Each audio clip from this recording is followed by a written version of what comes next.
Then I went and washed and received my sight. It is so fascinating that our gospel lesson for today includes washing, when many of us have raw and cracked skin from washing our hands so much right now. I think it is so interesting also that Jesus uses mud and spit in order to give someone sight. Jesus uses real physical elements, real messy things, physical body things. One of the important things to notice about this passage is that there is a big difference between healing and cure. One of the things that I told the kids I did this with on Friday is do not spit in mud and rub it on your mommy's eyes right now, because that's not a safe thing to do. But it is or daddy's eyes, right, Tim? But it is something that Jesus does. Jesus doesn't just reach out to us in these ethereal ways, although Jesus does do that, but Jesus uses real physical things. And so I would encourage you to find some physical things later that you can do to connect you with Jesus. Jesus healed this man by telling him to wash. And so one of the things we can do in the next couple weeks is, as we are obsessively washing our hands for 20 seconds at a time, we can remember this Bible passage and remember that it is through washing that Jesus brings us healing.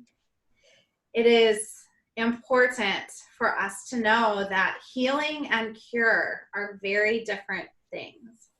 Many of you know, and maybe many of you don't know, that I live with a very rare genetic condition called Ehlers-Danlos syndrome type 3.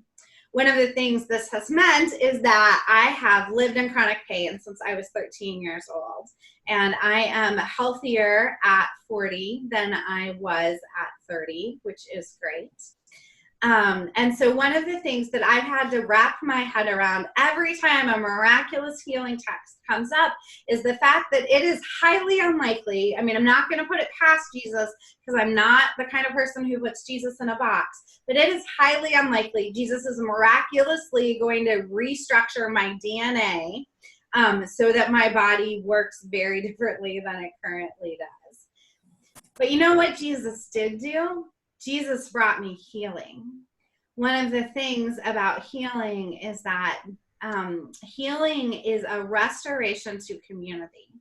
Back in ancient Israel, this man who was born blind is a beggar. That is his only choice in life, is to sit outside the temple or sit outside the community and beg. He would have been considered unclean and impure. He would not have been allowed into the temple. He would not have even been allowed to worship. One of the things that illness can do is disconnect us from other people and disconnect us from our community.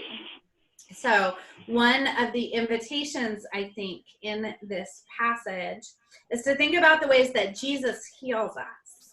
Maybe Jesus isn't miraculously going to cure you. Maybe, though, Jesus will bring you healing. Maybe Jesus will bring you peace. Maybe Jesus will bring you comfort.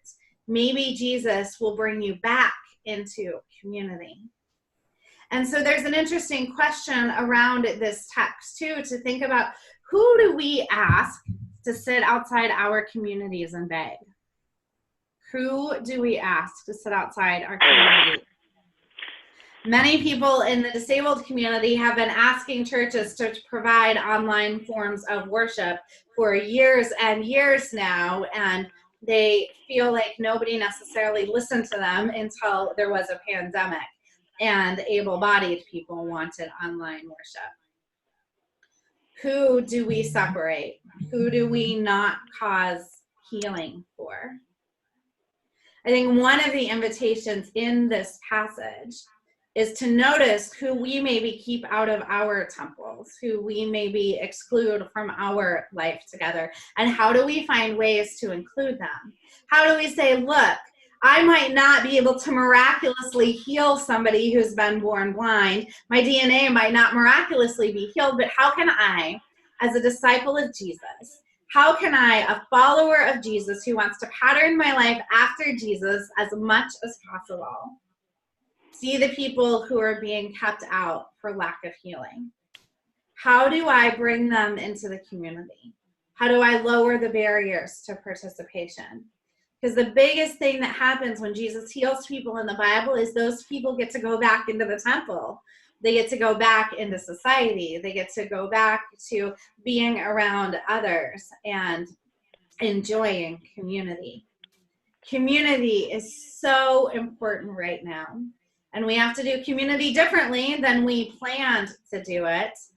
But it's possible that with this healing touch this week and the way that Jesus restores this man to community, that we are being given an incredible invitation during this time of separation. We are being given an incredible invitation to think about community differently, to think about who is included, who is excluded, and who needs the healing touch of Jesus. Most of us know about Jesus through one another. And so I think that Jesus promises us that healing is possible. Jesus promises us that resurrection is possible. Jesus promises us that we will eventually be restored back to our community, and eventually we will all worship together again in person. And Jesus invites us to follow his example and to find out who needs to be part of our community and to invite them in. And the very best thing about Jesus is that when we invite people wrong, when we miss something, when we don't notice the person begging, Jesus promises forgiveness. Jesus promises us new life. Jesus promises to move us through the time of maybe begging outside the temple and into the time when our community is whole and restored and has healing. Jesus promises us to forgive us whenever we mess this up and to give us the chance to try again. Thanks be to God for a Jesus who knows about the mud and the spit and the dirt of human life and promises to bring us all to a world where we can be healed and be fully in community with one another. Amen. Amen.